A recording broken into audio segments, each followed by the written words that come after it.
আবাস যোজনার বাড়ি না মেলায় রাজ্য সড়ক অবরোধের পর এবার বিডিও অফিসের সামনে ধর্নায় বসলেন আদিবাসী সম্প্রদায়ের মানুষ। কয়েকদিন আগে পশ্চিম মেদিনীপুর জেলার দাসপুর ১ নম্বর ব্লকের বালিপোতা এলাকায় রাতের অন্ধকারে রাজ্য সড়ক অবরোধ করে বিক্ষোভ দেখিয়েছিলেন এলাকার আদিবাসী সম্প্রদায়ের মানুষজন। তাদের দাবি আবাস যোজনার বাড়ি থেকে বঞ্চিত তারা, যোগ্য ব্যক্তিরা বাড়ি পাচ্ছেন না। আদিবাসী সম্প্রদায়ের মানুষদের পাট্টাও দেয়নি সরকার। আবাস যোজনার বাড়ি এবং পাট্টার দাবিতে কয়েকদিন আগে ঘাটাল মেদিনীপুর রাজ্য সড়ক অবরোধ করে বিক্ষোভ দেখিয়েছিলেন আদিবাসী সম্প্রদায়ের মানুষজন। তারপর এদিন সোমবার দাসপুর ১ নম্বর বিডিও অফিস ঘেরাও করে রীতিমতো বিক্ষোভ দেখান আদিবাসী সম্প্রদায়ের মানুষজন। ঘটনাস্থলে উপস্থিত হয় দাসপুর থানার পুলিশ।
আমাদের এখানে অবস্থান বিক্ষোভ হচ্ছে অনেক আদিবাসীদের অনেক সমস্যা নিয়ে। যেমন আপনি দেখুন, এখন আবাস যোজনা নিয়ে যে বিষয়টা আন্দোলন, সেটা অনেক আদিবাসী পায়নি। এবং আমরা যে সরকারি খাস জায়গায় বসবাস করছি, সেই জায়গা বছর বছর আমাদের অঞ্চল ট্যাক্স নেওয়া হচ্ছে। অথচ আমরা যখন আবেদন করছি যে আমরা এই জায়গা আমাদের নামে পাট্টা চাই, তখন আমাদের দিকে পাট্টা দেওয়া হচ্ছে না কোনোভাবেই। এবং যখন আমরা সরকারি ঘরের জন্য আমরা যখন দপ্তরে যাচ্ছি, তখন বলছে তোমাদের জমি নেই, কাগজ নেই, আমরা কিভাবে ঘর দিব। এইভাবে হচ্ছে। পাট্টার জন্য আবেদন করেছি, আমাদের কাছে কাগজপত্র আছে, সমস্ত কিছু দেখাতে পারি। এই কাগজগুলো সুজিত দাও, কাগজপত্র সব আছে। এবং এই যে জল এখনো পর্যন্ত রিসিভ কপি শুদ্ধ আছে, এই যে দেখে নিতে পারেন। এই দেখুন কিভাবে দুর্নীতি চলছে, এটা আপনারা তুলে ধরুন আমাদের চ্যানেলের মাধ্যমে। অথচ এখনো পর্যন্ত আদিবাসীদের দিকে জল থেকে বঞ্চিত করে রেখেছে, গরিব মানুষদের দিকে রঙে ফেলছে, রাজনীতি রঙে।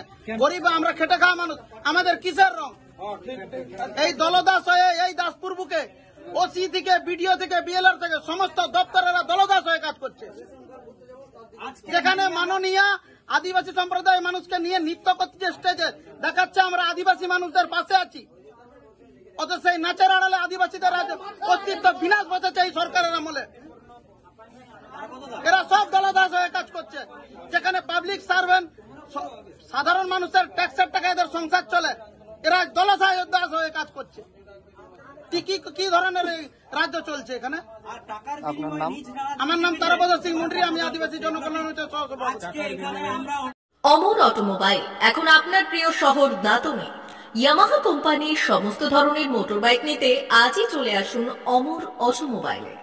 আমাদের ঠিকানা দাঁতন কালীচর্দি হাট, দাঁতন হাসপাতালের কাছে।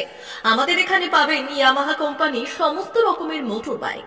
প্রতিটি মোটর বাইক কেনাকাটার উপর থাকছে বিশেষ ছাড়। আমাদের ওপর একটি শাখা রয়েছে খাকুরদা ধনেশ্বরপুরে। মোটর বাইক কিনতে আজই চলে আসুন অমর অটোমোবাইলে। যোগাযোগ 9547232150 অথবা 6296512188।